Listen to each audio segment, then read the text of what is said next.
रमेश का घर गांव के बीचों बीच एक पुरानी बरगद की छांव में छिपा था। इस घर की पहचान सिर्फ उसकी सादगी या बरगद के पेड़ से नहीं थी, बल्कि हर इतवार को उठने वाली एक खास महक से थी। ये महक थी रमेश की माँ शांति देवी के हाथों बनी गांव की तीखी चिकन करी की। ये सिर्फ एक पकवान नहीं था, बल्कि एक परंपरा थी, एक कहानी थी जो हर इतवार को दोहराई जाती थी और गांव के हर घर में लोग इसका बेसब्री से इंतजार करते थे। रमेश के लिए इतवार की सुबह किसी त्योहार से कम नहीं थी। सुबह सुबह वो अपनी पुरानी नीली साइकिल पर सवार होकर 10 किलोमीटर दूर शहर की मंडी जाता। ये सफर उसके लिए एक रोमांच था। वो सबसे अच्छी दुकान से ताजे बड़े बड़े चिकन के टुकड़े देखकर ही समझ जाता कि आज की करी कितनी शानदार बनेगी। वापस आते वक्त उसकी साइकिल की घंटी की आवाज से ही आस पड़ोस के घरों में हलचल मच जाती थी। सब जानते थे कि आज शांति देवी के घर में खुशबूदार दावत होने वाली है। घर पहुंचते ही रमेश दौड़कर चिकन अपनी माँ को देता। शांति देवी चूल्हे के पास बैठ जाती। उनके चेहरे पर एक अजीब सी शांति और आत्मविश्वास होता, जैसे कोई कलाकार अपनी सबसे बड़ी कलाकृति बनाने जा रहा हो। सबसे पहले वो मसालों की तैयारी करती। हल्दी, धनिया, जीरा, काली मिर्च और लाल मिर्च, ये सब उनके अपने खेतों में उगाए हुए थे। वो इन मसालों को सिलबट्टे पर पीसती। सिलबट्टे पर मसाले पीसने की एक लयबद्ध आवाज आती थी जो पूरे घर में गूंजती रहती थी।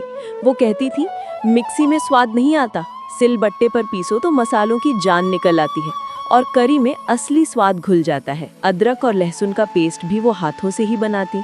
उनकी रसोई की सबसे बड़ी पूंजी उनका पीतल का भारी कढ़ा था, जिसे उन्होंने अपनी माँ से विरासत में पाया था। सबसे पहले वो कढ़ाई को चूल्हे पर रखती और उसमें सरसों का तेल डालती। तेल जब गर्म होकर धुआं देने लगता तो वो उसमें तेज पत्ता, दालचीनी, लौंग और इलायची डालती।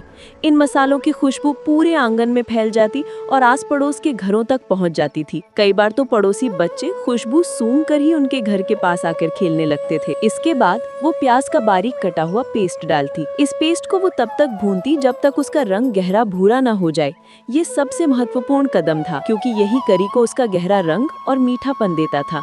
जब प्याज अच्छी तरह भुन जाता तो उसमें अदरक, लहसुन का पेस्ट और फिर सूखे मसाले डाले जाते। अब आती थी असली चुनौती, मिर्च। शांति देवी अपने हाथों में एक मुट्ठी लाल मिर्च का पाउडर लेती और उसे धीरे धीरे डालती। गांव में लोग कहते थे कि इतनी मिर्च डालना पागलपन है, लेकिन यही तो इस करी की पहचान थी।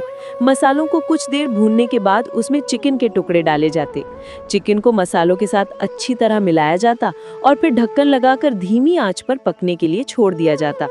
रमेश और उसके छोटे भाई बहन चूल्हे के पास बैठकर इंतजार करते रहते। हर थोड़ी देर में शांति देवी ढक्कन हटाकर चिकन को चलाती और उस भाप से निकलने वाली खुशबू से ही भूख और बढ़ जाती। करी धीरे धीरे गाढ़ी होती जाती और तेल ऊपर आने लगता।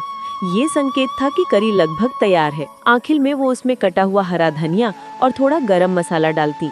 जब वो कढ़ाई को चूल्हे से उतारती तो उसकी खुशबू इतनी मोहक होती कि हर कोई बेसब्री से खाने का इंतजार करने लगता। गांव की तीखी चिकन करी गर्मा गर्म चावल, मोटी रोटियों और प्याज के लच्छे के साथ परोसी जाती।